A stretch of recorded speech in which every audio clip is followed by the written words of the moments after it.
नमस्कार, good morning, सुप्रभात। मैं विकास कुमार कुशवाहा आप सभी का अपने चैनल में बहुत बहुत स्वागत करता हूं। चलिए आइए कुछ ही मिनटों में हम लोग पिछले 24 घंटे के सभी क्षेत्रों को न्यूज जान लेते हैं। जी हाँ, समाचार की सबसे पहले शुरुआत करते हैं भारतीय समाचारों से। प्रधानमंत्री अपने 5 देशों की यात्रा पे हैं, जहाँ पे वे आज नॉर्वे पहुंचे और साथ में वहाँ पे नॉर्वेज का सर्वोच्च सम्मान great cross of the royal Norwegian order of merit से उन्हें नवाजा गया। नॉर्वे के प्रधानमंत्री जोनास गोहर स्टोर से उन्होंने मुलाकात की और साथ में महत्वपूर्ण चर्चाएं जैसे व्यापार, हरित ऊर्जा और निवेश संबंधी बातों पर चर्चाएं। साथ में उन्होंने कहा कि पश्चिम एशिया और यूक्रेन की समस्या आपस में बातचीत करके यानी कूटनीति से ही समाधान की जा सकती है, युद्ध से नहीं। साथ में 19 मई को वे तीसरे भारत और नॉर्डिक शिखर सम्मेलन में भी हिस्सा लेंगे। बिजली संकट, जी हाँ, बिजली ने भारत में एक नया रिकॉर्ड स्थापित कर लिया है, जिसमें उत्तर भारत में भीषण गर्मी और हीट वेव के वजह से बिजली की आपूर्ति तथा मांग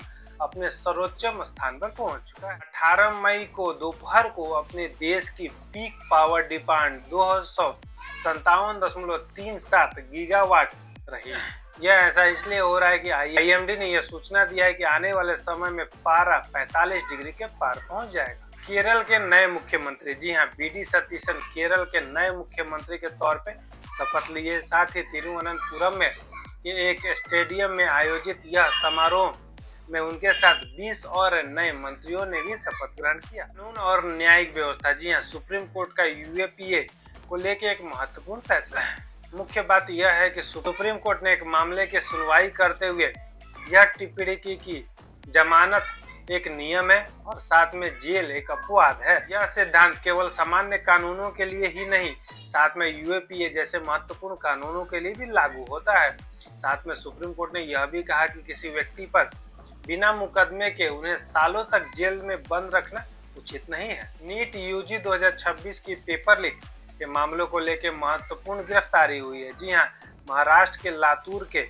एक केमिस्ट्री संस्थान रेणुकाई केमिस्ट्री क्लासेस के संस्थापक शिवराज रघुनाथ मेटेगावरकर को सीबीआई ने गिरफ्तार किया। संसद की एक समिति ने 21 मई को एनटीए के अध्यक्ष की भी तलब की। अब आते हैं अंतर्राष्ट्रीय समाचारों को जान लेते हैं। जी, अंतर्राष्ट्रीय समाचारों में हरमुज की खाड़ी को लेकर एक महत्वपूर्ण सूचना प्राप्त हुई है, जिसमें इजराइल, अमेरिका और ईरान के बीच हो रहे युद्ध के बीच में ईरान ने हरमुज के स्ट्रेट को लेकर एक महत्वपूर्ण संस्थान का निर्माण किया है, जो इसे आवाजाही करने वाले जहाजों पर अतिरिक्त टैक्स लगाएगा। इसके कारण वैश्विक स्तर पर तेल की आपूर्ति और साथ में तेल की कीमतों में बहुत ही ज्यादा बढ़ोतरी देखी जा रही है और साथ में तेल की आपूर्ति में बहुत ही ज्यादा कमी होने की संभावनाएं देखी जा रही है। अमेरिका और ईरान के बीच युद्ध को समाप्त करने को लेकर एक महत्वपूर्ण सूचना, जी हाँ, अमेरिका के राष्ट्रपति डोनाल्ड ट्रंप के अनुसार ईरान के तरफ से अमेरिका से शांति बनाए रखने के साथ में युद्ध समाप्त करने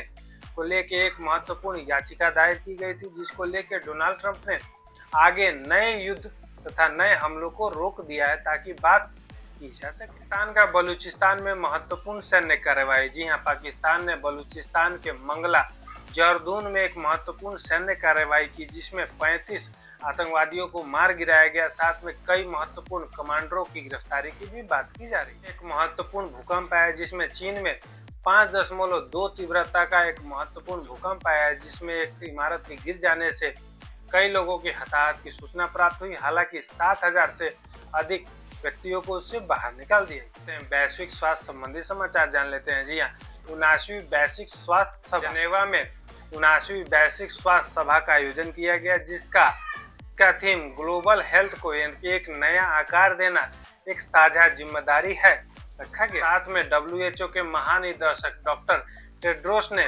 विश्व में स्वास्थ्य सेवा में महत्वपूर्ण कार्य करने के लिए 4 वैश्विक नेताओं को सम्मानित भी किया। ये रहे पिछले 24 घंटे के सभी क्षेत्रों को महत्वपूर्ण न्यूज। आपसे मिलते हैं कल नए वीडियो में नए समाचारों के साथ। तब तक अपना ध्यान रखिए। नमस्कार, जय हिंद।